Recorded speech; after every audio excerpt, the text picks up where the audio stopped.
só saia da sua igreja quando ela realmente se tornar uma seita.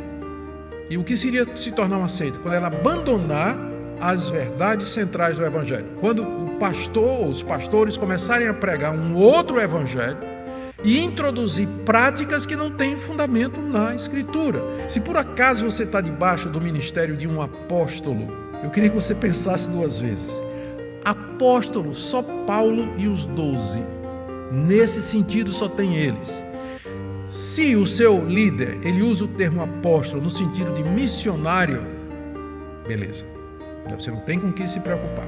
Mas se ele usa o título de apóstolo para dizer que ele recebe revelações diretas de Deus, que ele tem autoridade para trazer novos ensinos, que ele não pode ser questionado, então você está com problemas.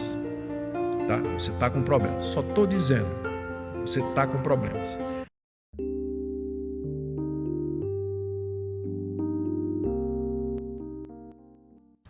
Primeiro, eu queria trazer uma palavrinha para vocês que estão aqui e também para aqueles que estão nos ouvindo pela internet e que, por acaso, esteja fazendo parte ou se congregando em uma igreja que tem problemas morais e que tem problemas doutrinários. Antes de você sair dessa igreja, reflita no que você acabou de ouvir nessa noite. Porque provavelmente a próxima igreja para onde você vai ter problema semelhante. Vai ter problema semelhante, vai ter. Então sempre a nossa orientação é, só saia da sua igreja quando ela realmente se tornar uma seita. E o que seria se tornar uma seita? Quando ela abandonar as verdades centrais do Evangelho. Quando o pastor ou os pastores começarem a pregar um outro Evangelho e introduzir práticas que não têm fundamento na Escritura. E que então fique impossível para você cultuar a Deus. Não tem como você cultuar a Deus naquele ambiente. Aí você pode pensar em sair. Mas, veja, o que é que Paulo considera essa igreja como sendo igreja de Deus. Uma igreja em que ele tem esperança, uma igreja em que ele tem confiança. Portanto, pense bem. Nada é mais prejudicial para o testemunho evangélico do que as nossas fragmentações. Os nossos inimigos passam isso direto na cara da gente, que a gente se divide por nada. Uma pessoa briga com outra por espaço, por liderança, sai e funda um ministério novo, que não dá resposta a ninguém, que não tem responsabilidade com ninguém, que não presta conta a ninguém. E aí briga um obreiro com ele, sai e na mesma esquina, logo depois da quadra seguinte, ele abre um galpão, outra igreja, e leva os membros para lá. É uma história que a gente ouve todo dia. Então, pensa bem antes de contribuir para essa loucura, para esse espírito divisionista que tem no meio de nós. Enquanto você vê, a igreja de Corinto não tinha problema nas questões centrais. Ainda Paulo diz, o evangelho está confirmado aí entre vocês. Então, se você está numa igreja assim, onde tem alguns problemas, tem algumas dificuldades, então, ora, fala com a liderança, exerce os direitos que você tem de se pronunciar, de pedir ajuda e por aí vai, antes de pensar em sair. Lembre que nem sempre é possível separar o joio do trigo aqui nesse mundo. Não é. Essa separação vai ser só na vinda do Senhor Jesus. Em tempos de desafios, muitos cristãos podem se sentir tentados a abandonar a igreja devido a problemas internos e conflitos. Esta decisão, embora compreensível em meio a frustrações e desentendimentos, deve ser cuidadosamente considerada à luz das Escrituras. A igreja, como corpo de Cristo, é composta por indivíduos imperfeitos. E a verdadeira unidade não é a ausência de conflitos, mas a disposição de resolver os problemas com amor e firmeza na fé. Em Romanos 12:4, somos lembrados de que, assim como em um corpo, cada membro desempenha um papel único e vital. Ao nos afastarmos por causa de desavenças, corremos o risco de perder não apenas o nosso lugar nesse corpo, mas também a oportunidade de crescer em caráter cristão através da perseverança e da reconciliação.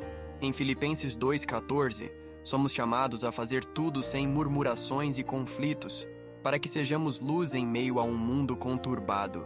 Além disso, a palavra nos adverte em Hebreus 10:24 sobre a importância da comunhão. E consideremos uns aos outros para nos estimularmos ao amor e às boas obras, não deixando de congregar-nos como é costume de alguns. O abandono da comunidade cristã em tempos difíceis pode levar a um isolamento espiritual, enfraquecendo a nossa fé e a nossa capacidade de impactar o mundo ao nosso redor. Portanto, ao enfrentarmos problemas internos, é imperativo que busquemos a resolução e a restauração, assim como Cristo fez por nós. Em vez de se afastar, que possamos nos aproximar, buscando o perdão, a reconciliação e a edificação mútua.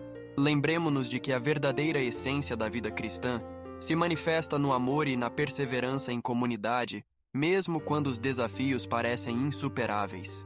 Que Deus nos fortaleça para permanecermos firmes, apesar das tempestades, e que juntos possamos refletir a glória de Cristo em nossas vidas. Se por acaso você está debaixo do ministério de um apóstolo, eu queria que você pensasse 2 vezes. Apóstolo, só Paulo e os 12. Nesse sentido, só tem eles. Se o seu líder, ele usa o termo apóstolo no sentido de missionário, beleza, você não tem com o que se preocupar. Mas se ele usa o título de apóstolo para dizer que ele recebe revelações diretas de Deus, que ele tem autoridade para trazer novos ensinos, que ele não pode ser questionado, então você está com problemas. Tá? Você está com problemas. Só estou dizendo, você está com problemas. Minha terceira palavra é para aqueles irmãos que acreditam que Deus não concede dons espirituais hoje. É claro que sim. A igreja de Corinto era uma igreja que tinha dons espirituais. É claro que Deus dá dons espirituais. Equivocadamente as pessoas nos interpretam como se nós negássemos a existência de dons espirituais. Eu não posso negar a Bíblia. Não posso negar a Bíblia. O que nós temos dificuldade, a gente vai ver mais na frente, é como esses dons são usados, e particularmente aqueles dons relacionados com revelação doutrinária da história ou do plano da salvação. Que isso aí são restrições que o próprio apóstolo Paulo faz, não somente aqui, mas mais adiante. A começar do fato de que ele se apresenta como apóstolo, ele quer a autoridade e ele quer que todos se submetam à autoridade dele. Não temos gente mais como o apóstolo Paulo, que possa falar dogmaticamente, produzir escritura, trazer uma palavra de Deus que seja infalível, autoritativa e que todo mundo tem que se curvar diante dela. Não temos mais gente como ele, o que já mostra que há uma diferença. Mas dizer que a gente não acredita em dons espirituais, realmente é fazer uma caricatura, não é, do pensamento reformado. Por outro lado, se você pensa que dom espiritual é marca do avivamento ou de uma igreja saudável, pense de novo. Pense de novo, olha aqui uma igreja em quem não faltava dom nenhum, mas dividida, imoral, sem disciplina, gente se separando lá, doidado, as mulheres querendo fazer uma revolução dentro da igreja, na hora da ceia era uma bagunça, tinha até gente bêbada lá com suco de uva, não é? Tinha até gente bêbada com suco de uva que era distribuído na hora da ceia. Então, não é? Entretanto, era uma igreja que se gloriava de ser espiritual e tinha todos os dons, particularmente de línguas e profecia. Como explicar isso? Então, antes de você associar espiritualidade com manifestação espiritual, escute essa exposição da primeira carta de Paulo aos Coríntios, para que você possa fazer a relação correta, tá? Para que você possa fazer Lembra que o título dessa série é Um Caminho Mais Excelente. Mais excelente. E por último, aqueles que querem ser pastores e mestres nas igrejas. Verifique se você foi realmente chamado como Paulo. Eu acho que ninguém deveria entrar no ministério pastoral se não foi chamado por Deus. Quando usamos os nossos dons espirituais de maneira egoísta, corremos o risco de desfigurar a verdadeira intenção de Deus em nossas vidas. Em 1 Coríntios 14:40, somos ensinados a fazer tudo com ordem e decência, pois o uso descontrolado ou a exibição superficial dos dons espirituais pode não apenas trazer desarmonia à congregação, mas também ofuscar a autêntica manifestação do Espírito Santo. É importante lembrar que os dons não são um sinal de superioridade espiritual, mas sim meios para servir e amar os outros, conforme nos ensina em 1 Pedro 4:10, onde somos chamados a administrar os dons como bons despenseiros da multiforme graça de Deus. Quando os dons são utilizados para promover rivalidades, divisão ou autossuficiência, esquecemos que a verdadeira essência do serviço cristão está no amor.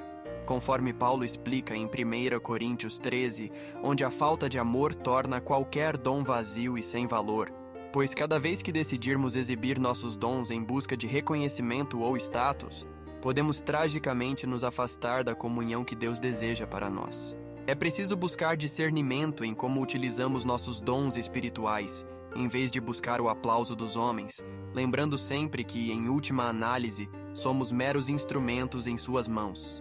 Que a nossa vida e o uso de nossos dons sejam um reflexo da graça abundante de Cristo, que nos chamou a ser uma luz no mundo e um testemunho de seu amor incondicional.